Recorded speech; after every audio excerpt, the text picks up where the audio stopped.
नमस्कार, आपण पाहत आहात क्राईम अंकुश न्यूज। सोलापूर शहरालगतच्या विजापूर बायपास रोडवर गुरुवारी रात्री उशिरा झालेल्या भीषण अपघातात 2 तरुणांचा जागीच मृत्यू झाल्याची दुर्दैवी घटना घडली। इफ्तारनंतर चहा पिण्यासाठी आणि फेरफटका मारण्यासाठी बाहेर पडलेल्या या दोन्ही तरुणांचा अपघातात मृत्यू झाल्याने परिसरातून हळहळ व्यक्त होत आहे।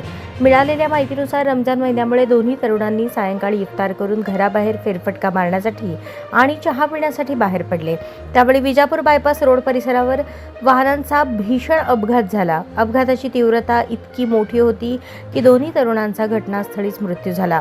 अपघाताची माहिती मिळताच स्थानिकांनी तात्काळ पोलिसांना कळवले। त्यानंतर पोलिसांनी घटनास्थळी धाव घेत परिस्थितीचा आढावा घेतला व पंचनामा केला।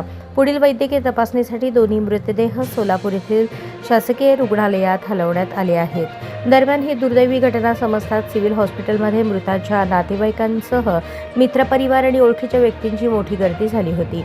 अचानक घडलेल्या या अपघातामुळे कुटुंबियांवर दुःखाचा डोंगर कोसळला असून परिसरातून शोककळा पसरली आहे। या प्रकरणी संबंधित पोलीस ठाण्यात अपघाताची नोंद झाली असून अपघात नेमका कशामुळे झाला याचा तपास पोलिसांकडून सुरू आहे।